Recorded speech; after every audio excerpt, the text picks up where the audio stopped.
자, 아래로 쭉 키워드를 쓰면 될 것 같고요. 자, 연속성 이론은 이거죠. 발달론자. 그 다음에 여기는 단계론자와 연관성이 있다. 발달론자에 해당되는 이론들을 보면 학습이론, 정보처리론 이런 것들이 여기에 들어가고요. 자, 불연속 이론은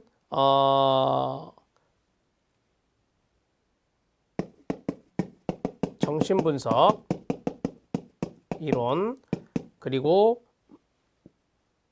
인지이론 이렇게 정리할 수 있겠죠. 학습이론에 해당되는 사람들, 정보처리이론에 해당되는 사람들이 바로 연속성 이론을 강조하고 지그문트 프로이트나 에릭슨, 그 다음에 피아제, 콜버그 이런 사람들은 바로 불연속 이론의 학자다. 이렇게 정리하시면 됩니다. 자, 연속성 이론은 점진적인 발달이다 라고 했습니다. 점진적인 발달이다. 그 다음에 불연속 이론은 갑작스러운 발달이다.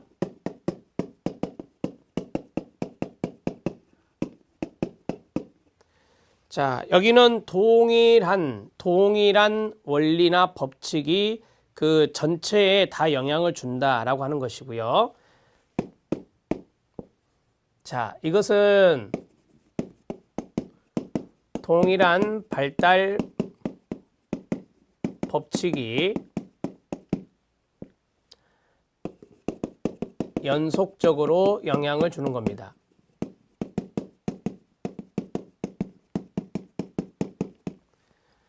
여기는 각기 다른 법칙이 영향을 주는 겁니다. 각 단계마다 각기 다른 법칙이 적용되는 것입니다. 이렇게 정리하시면 되겠죠. 자, 연속성 이론과 불연속성 이론은 우리가 이제 발달론이냐 아니면 단계론이냐 이렇게 구분하는 것이 가장 기본이기 때문에 이 정도 내용을 숙지해 주시면 되고요. 이 질적으로 상이하다라는 말을 했었죠. 여기는 발달이라고 하는 것이 질적으로 다르지 않다 라고 본다면, 자, 여기는 발달이라고 하는 것이 단계마다 질적으로 상이하다.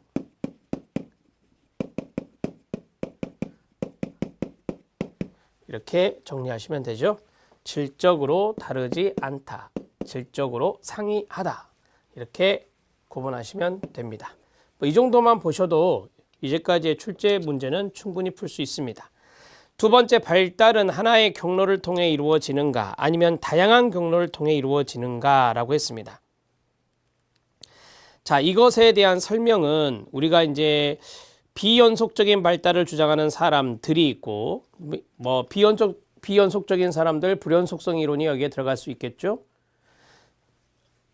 그래서 피아제의 인지 발달과 콜버그의 도덕성 발달이 나왔습니다. 세상의 모든 사람들은 일정한 순서의 발달 단계가 있다고 주장하는 것이고요. 그 다음에 유전과 환경의 독특한 조합 때문에 다양한 경로의 발달이 이루어질 수 있다고 보는 사람들도 있어요. 자, 문화적 차이가 다양한 경로의 발달을 이끄는데 문명화된 사회와 문명화되지 않은 사회에서의 성장 경험은 다르다라고 하는 것에서 사례를 찾아볼 수 있겠습니다.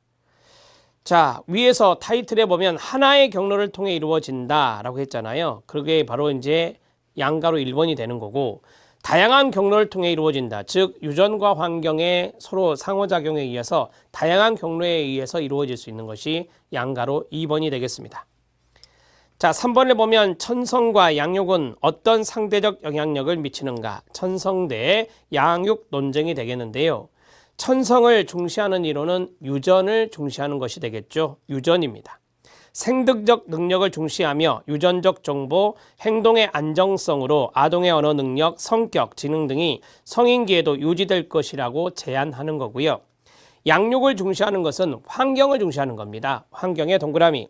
인생 초기의 발달 환경이 평생의 발달 과정에 영향을 미친다고 생각하여 물리적, 사회적인 세계 또는 사회적인 환경에 복합적인 영향력을 중시하는 것이 바로 양육을 중시하는 측면이 되겠습니다. 네 번째는 절충적인 것인데요. 이 절충적인 견해가 대세라고 보시면 되겠죠. 대부분의 발달 심리학자들은 세 가지 주요 쟁점에 대한 절충적 입장을 취합니다. 연속적, 비연속적 발달이 모두 일어난다고 보는 것이고요. 보편적 발달 과정, 개인 문화의 특징적 발달 과정이 동시에 발생할 수 있다고 보는 것이고요. 유전과 환경은 서로 상호작용을 하면서 발달적 변화를 유도한다고 보는 것이 절충적인 견해가 이게 일반적인 대세다 이렇게 보시면 되겠습니다. 아래 기출문제 확인학습은 유전 환경 상호작용의 개념적 모형 세 가지가 들어있습니다.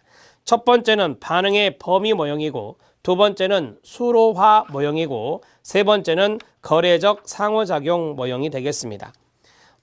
이 내용은 출제가 많이 되지는 않습니다만 여러분들이 유전과 환경의 상호작용, 발달에서도 배웠죠. 원리에서도 그러한 내용들의 개념적 모형이 세 가지가 있다.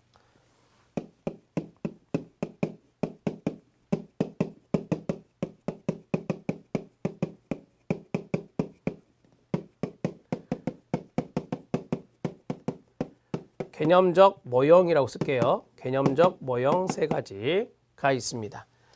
자, 첫 번째 1번이 반응의 범위 모형입니다.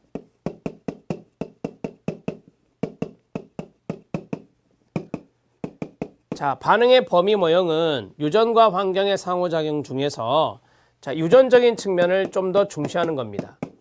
유전적 측면을 더 중시하는 것이라고 보시면 되는데 사람의 발달은 선천적인 요소와 후천적인 요소의 요소가 복합적으로 작용한다는 이론인데요. 선천적으로 발달이 가능한 범위가 정해져 있다라고 하는 거예요. 유전이 바로 선천적인 측면인데 자, 반응의 범위라고 썼잖아요. 거기에 보면 발달이 가능한 범위가 정해져 있다라고 했어요. 유전적으로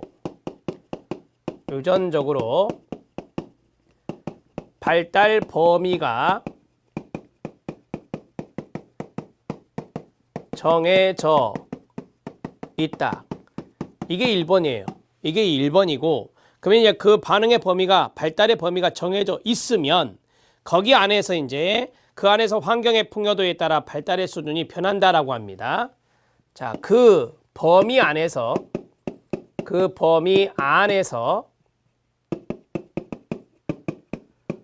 환경에 따라 발달 수준이 변한다.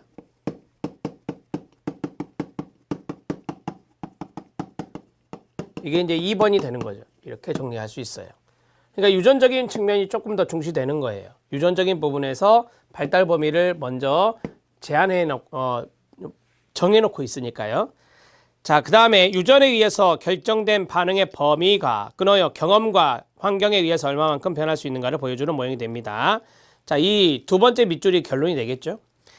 중간 정도 신장의 유전인자를 가진 사람이 궁핍한 환경이에요. 그러니까 유전인자는 중간 정도의 신장인데 궁핍한 환경에서 자랐다. 그럼 평균 신장보다 신장이 작아질 수 있겠죠.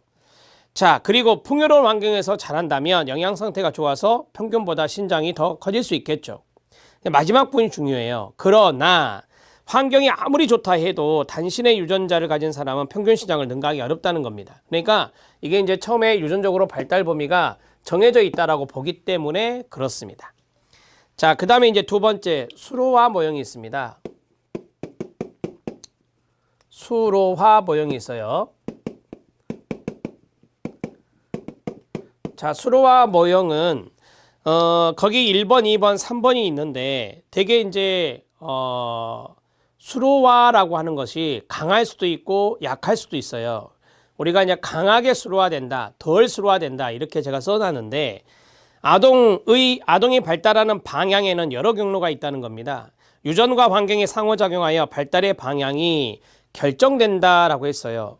그러면 위에서 제가 유전과 환경의 상호작용이 여기 들어있으니까 유전 환경 간의 상호작용으로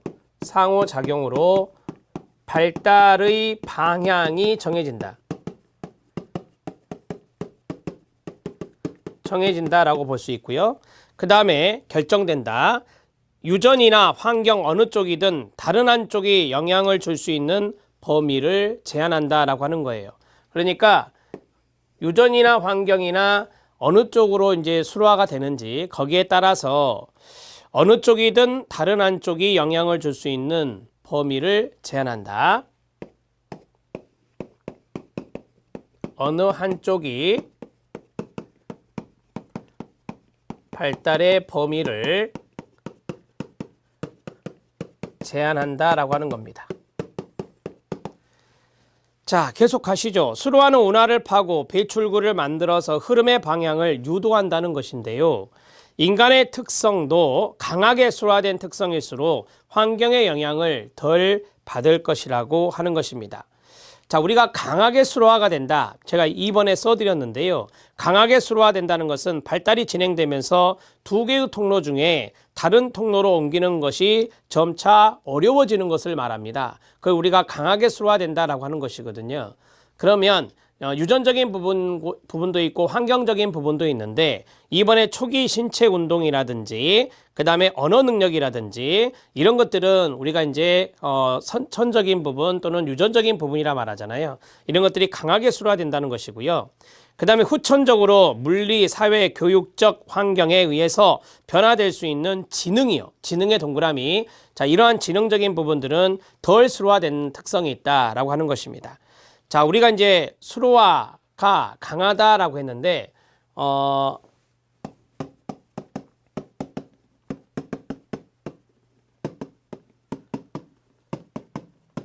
강하게 수로화됨의 의미는 거기 나온 대로 발달이 진행되면서 두 개의 통로 중에서 다른 통로로 옮기는 것이 어렵다라고 하는 거.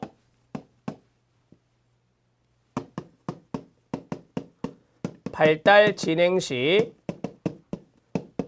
두 개의 통로 중 다른 통로로 옮기는 것이 어려움을 말한다.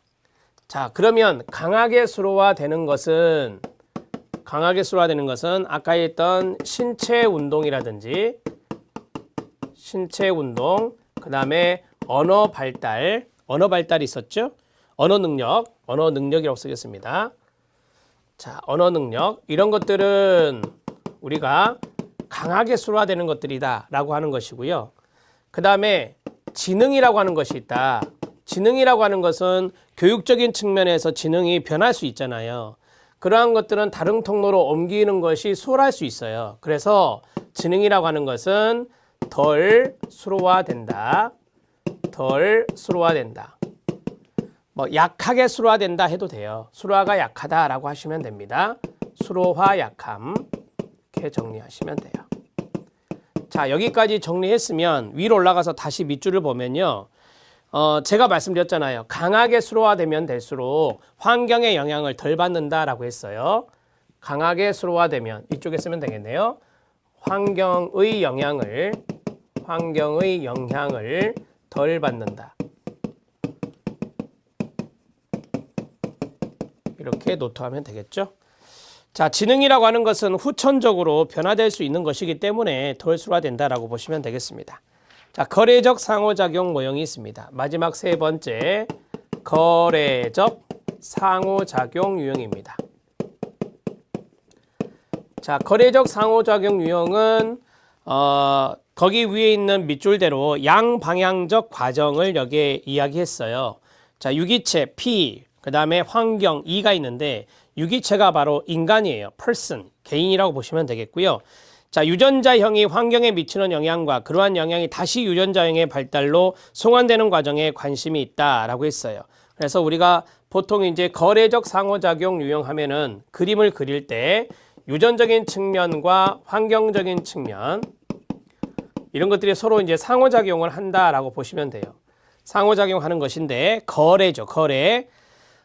유전자형, 여기가 이제 유전 부분에 유전자형이 있고 여기 환경적인 부분이 있다라고 보시면 되고요.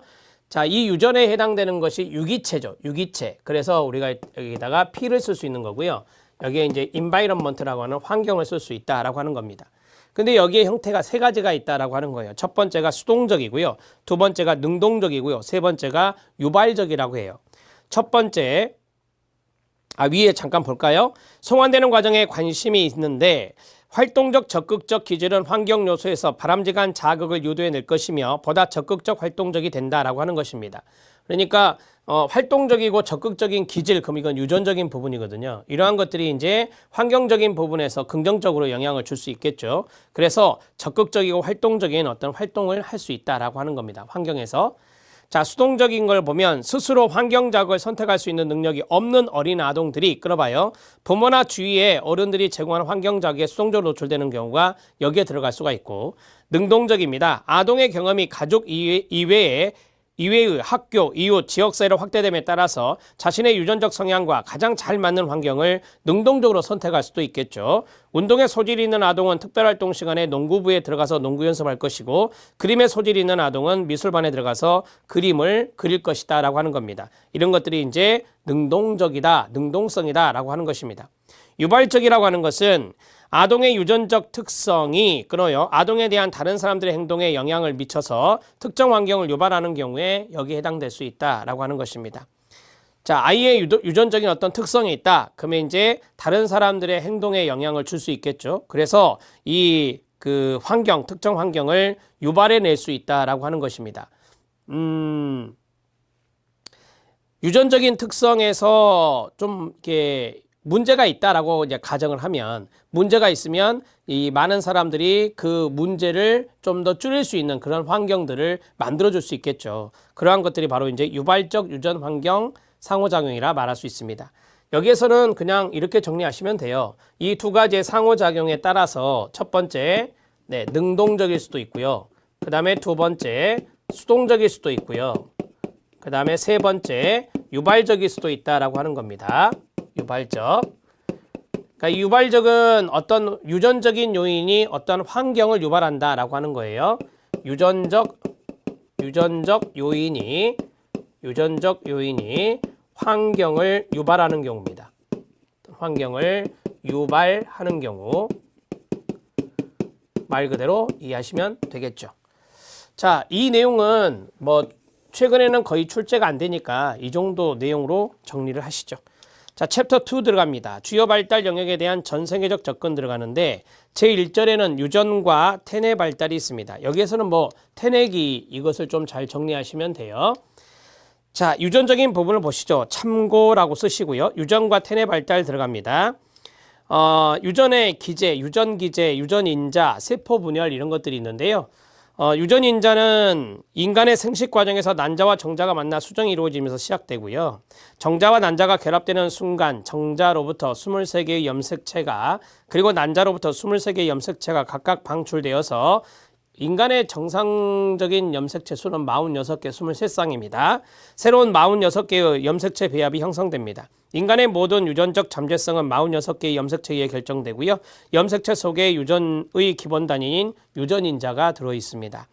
유전인자는 DNA라고 하는 화학물질로 구성되어 있으며, DNA는 부모의 어떤 특성이 자손에게 전해질 것인가를 결정하고, 또한 일생을 통한 성장과 발달을 관리하게 됩니다. 세포분열이 유사분열과 감수분열 두 가지가 나왔는데요. 유사분열은 우리가 이제 그 한문으로 보면 밑에 각주에도 나와 있지만 있을 유자에 그 실사자를 씁니다. 그래서 이 방추사가 나오게 되는데, 그렇게 해서 우리가 유사분열이라고 해요. 유사분열은 염색체가 스스로 복제하는 과정으로부터 시작이 됩니다. 모세포가 있고 이제 자세포, 딸세포라고도 하는데요. 1단계 모세포에서 2단계 염색체 복제가 이루어지고요. 3단계는 복제된 염색체는 모세포의 양쪽 끝으로 옮겨져서 분열을 시작하게 됩니다. 자, 4단계, 거기가 조금 의미가 있죠? 밑줄 치십시오.